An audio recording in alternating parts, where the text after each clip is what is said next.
एक पुराने बस्ती के तंग गली में जहां पुराने सामानों का ढेर लगे थे, विक्की नाम का एक चोर अपने बिखरे हुए कमरे में बैठकर कुछ सोच रहा था। दीवार पर एक पुरानी घड़ी टिक टिक कर रही थी। खिड़की के पास छोटे से घोंसले में लैला नाम की एक कबूतरी उग रही थी। विक्की को यह कबूतर तब मिला था, वह किसी घर में चोरी करने गया था और वहां पर घायल पड़ा था। पहले तो उसने दया दिखाई, लेकिन बाद में उसका स्वार्थ जाग गया। उसने उसे धंधा बना लिया। वो रोज इसे महंगे दाने खिलाता और महिलाओं के गहने के सोने की चेन कैसे झपटनी है इसकी ट्रेनिंग देता।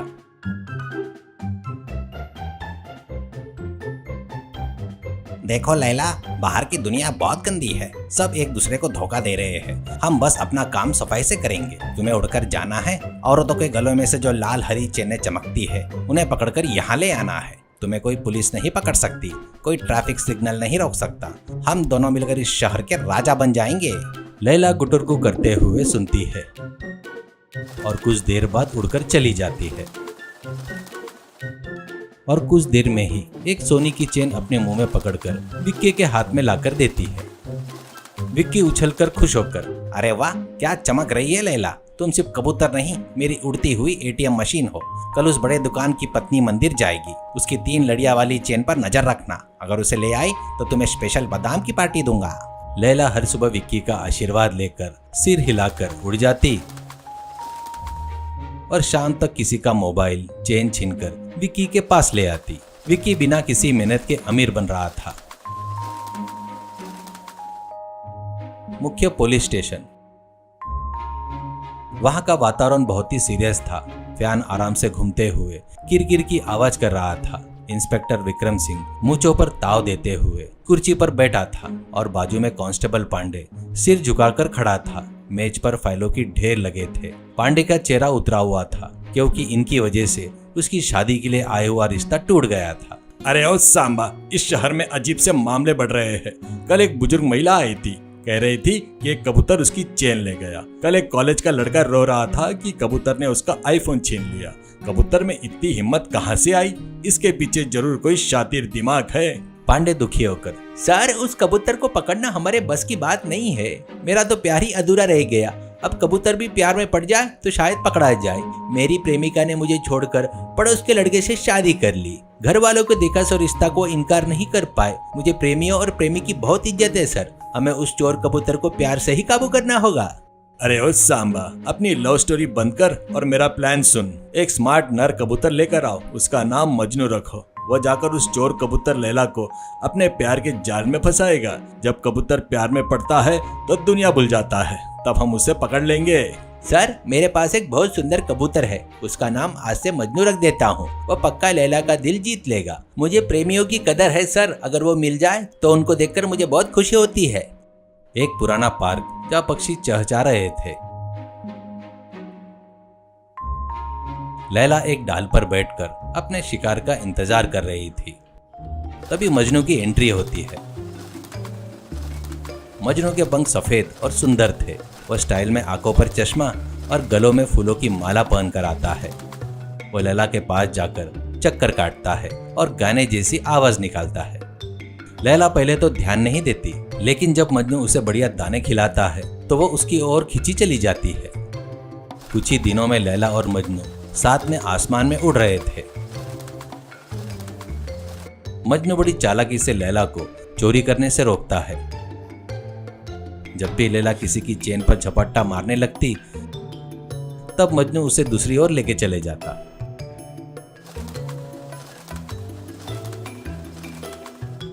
लैला को यह नई दोस्ती बहुत पसंद आने लगी और मजनू भी लैला के साथ मिलकर पार्क में पुरानी इमारतों पर घंटों समय बिताता है। पांडे दूर से दूरबीन में देखकर खुश होता है। पांडे उत्साहित होकर, सर देखिए, मजनू ने लैला को कैसे पटा लिया। प्यार इसी को कहते हैं सर। लैला अब चोरी छोड़कर बंदों के साथ घूम रही है। वो चोर तो अब पागल हो रहा होगा। अरे ओ सांबा, अभी ज्यादा खुश मत हो। उन्हें पुलिस स्टेशन लेकर आना होगा, तभी अपना असली प्लान वर्कआउट होगा। मजनू को इशारा करो, उसे यहाँ लेकर आओ करके कहता है। सर, प्रेमियों को जल्दबाजी नहीं करवाना चाहिए सर। आराम से आएंगे। मेरी शादी भी ऐसी जल्दबाजी में किया तो रुक गई।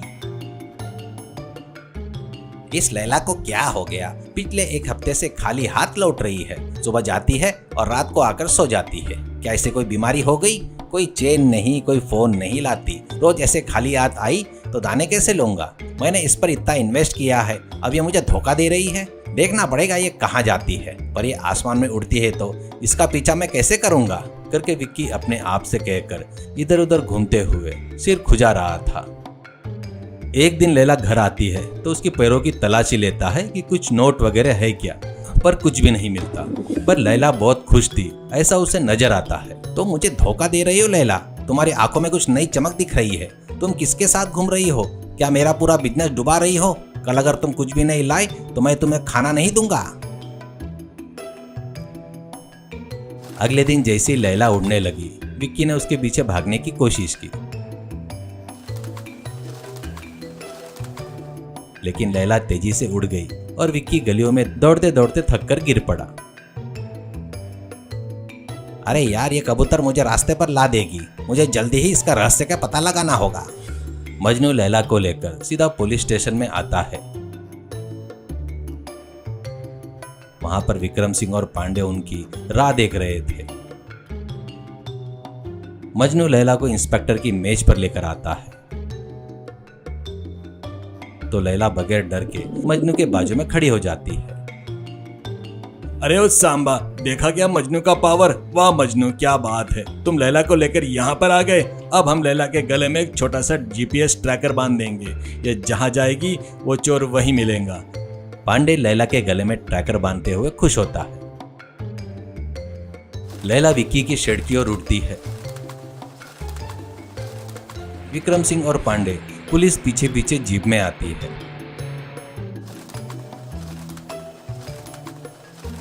आखिर में विक्की के शेड के पास पहुंच जाती है। विक्की शेड के अंदर लैला को दाने देते रहता है। विक्की लैला को डांटते हुए, आ गई महारानी, आज भी कुछ नहीं लाई। तुझे पालने से अच्छा है तुझे पकाकर खा जाओ। तभी इंस्पेक्टर सिंह और पांडे अंदर घुसते हैं। अरे ओ सांबा, यही है वो चोर, पकड़ो इसे पांडे, ऐसा कहता है। तो पांडे विक्की को पकड़कर बेड़िया पहना देता है। विक्की चौंक कर देखने लगता है। विक्की, तुम्हारा प्लान अच्छा था, लेकिन मजनू के आगे नहीं चला। तुमने मुक्त पक्षियों को इस्तेमाल करके अपने स्वार्थ के लिए इस्तेमाल किया, लेकिन वे प्यार के लिए बदल गए। अब तुम जेल जाओगे। सर, इस लैला और मजनू को अलग मत कीजिए सर। स्टेशन के बाहर इनके लिए एक अच्छा घोंसला बना देंगे। इनको ऐसे मिलकर रहते हुए देखना है सर। प्यार जीत गया है सर, करके कहता है। विक्रम सिंह हंसता है। विक्की को पुलिस पकड़कर ले गई और उसको अपने गलती का एहसास हुआ। पक्षियों को जो विश्वास है वो उसमें नहीं है करके वो दुखी होता है। उसने वादा किया कि जेल से आने के बाद वो सुधर जाएगा। लैला और मजनू आजाद आसमान में उड़ रहे थे। वो देखकर विक्रम सिंह खुशी से उनको सैल्यूट करता है। शिक्षा, स्वार्थ के लिए किया गया कोई भी काम लंबे समय तक नहीं टिकता। मुक्त प्राणियों को कष्ट देना या गलत काम में लगाना पाप है। प्यार और ईमानदारी स्थायी जीत दिलाती है।